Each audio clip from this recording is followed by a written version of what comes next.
What are passwords? I'm not asking literally. We all know the numbers and letters that we use to log in to our favorite applications or websites. But how does it open up like saying open sesame? No, maybe open sesame.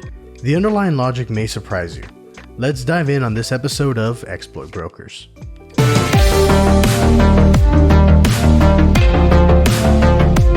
Origin of passwords. The original password for a computer could be attributed to MIT's Compatible Time Sharing System, or CTSS, back in 1960. Since each user had their own set of files to access and had shared consoles to access the larger mainframe, they required the use of passwords. Passwords were easier to store than it would be to store multiple sets of authentication questions. It was a compromise that would essentially push authentication in a certain direction for decades to come. It was 2 years later that the world's first password theft occurred. A PhD candidate needed more time on the machine than he was allotted. He was given 4 hours per each week since it was a shared computing resource. He was able to access and print the password file found on MIT's CTSS.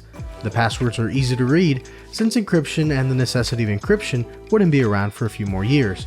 He was able to log into different user accounts to take up more time on the CTSS, but essentially stole the time from other users by logging in using the stolen passwords. Alternatives to passwords. So let's pause what we've discussed so far and address alternatives to passwords, as most people know them.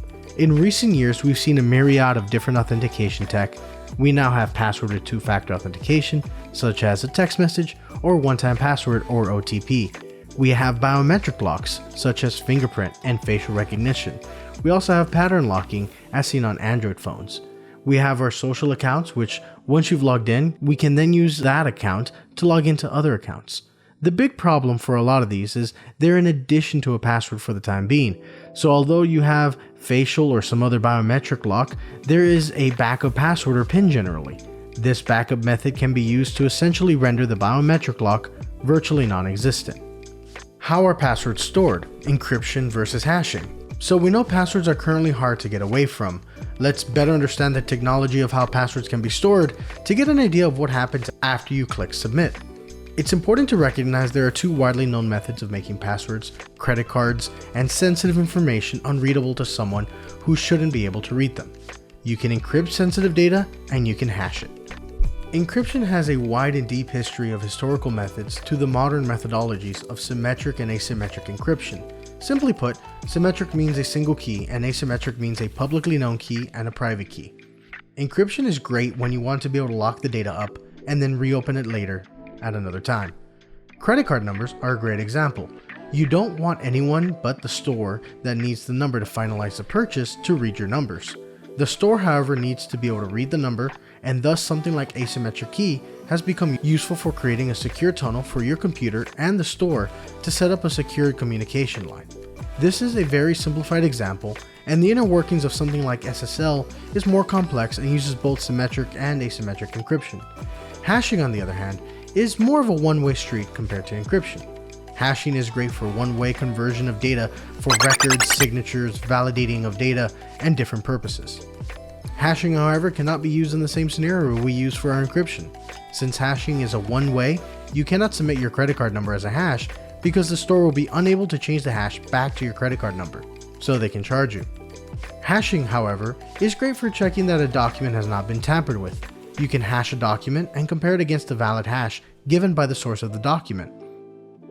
If the hashes match, then there's a high certainty it's the same document. There is something known as hash collisions, where two different things have the same value when hashed. But most modern hashes make it difficult to have a collision. There are different practices, but generally a password is hashed, not encrypted, when they're going to be stored. A hash means there is no way to reverse the data to retrieve your password. There is still a way to figure out the password that we'll get to later in this video. Passwordless systems. There does exist the concept of login without a password. If you ever had a website that sends you a login link to your email instead of making you set up and use a password, then you've encountered a passwordless login. The implementation of a passwordless system will determine how easy it is to bypass the secure nature of it, but that is a discussion for another video. Since the passwordless system doesn't store a password, then there is nothing to remember to be able to log in outside of how to identify yourself. Your authentication is the fact that you have access to a resource that only you would have, like an email account or possibly a physical device.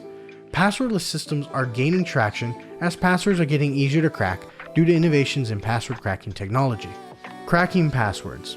Cracking passwords sounds like something that only a super skilled hacker would be able to do. The reality is that anyone who can run a tool can attempt to crack passwords. The complexity of the password and underlying hashing logic alongside the hardware being used will determine how realistic it is to crack a password. Once a hacker has obtained a password hash from the internet, they can run a cracking tool. Password hashes are generally pasted on websites from stolen databases by other hackers. A cracking tool will try to guess a password by hashing values and then comparing that against the hash. Several things factor into whether a password can easily be brute forced via a tool.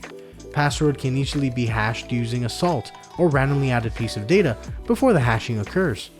And adding a salt means that two identical passwords will hash to two different values because of the added unique data to each.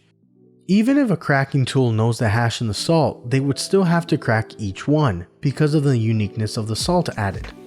Aside from adding a salt, there are also different hashing algorithms that affect the speed at which cracking can occur.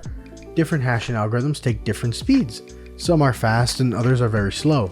A hashing algorithm known as MD5 is very easily run multiple times and is considered a very weak hashing algorithm, versus bcrypt, a very strong hashing algorithm that takes longer to brute force. A single hashing won't take enough time for a user to notice, but when trying every single combination of characters, numbers, and symbols, every extra millisecond is greatly amplified. Hive Systems has a widely known password brute force table. If your password is purely numbers and letters and 10 characters long, then it would only take 7 hours. If you look further, anything at 8 characters or below would be cracked much faster than an hour. Hashing passwords can be secure, but it requires careful precautions and requires the user to follow good guidelines. Why it's important to pick strong passwords. We've seen how fast brute forcing hash passwords can be. However, it's not all necessarily bad. If your passwords are random combinations of letters, numbers, and special characters, and at least 12 characters long, then brute forcing would take roughly 3,000 years. If you've heard it once, you've heard it again, and you've heard it multiple times. Don't reuse passwords, make them as complex as possible, and change them often. I hope you've enjoyed this look into passwords and how much goes into password-based authentication. This is only touching the surface, but it's always nice to get an idea of how the digital world we interact with functions under the hood. This has been another episode of Exploit Brokers, and I'll see you in the next one.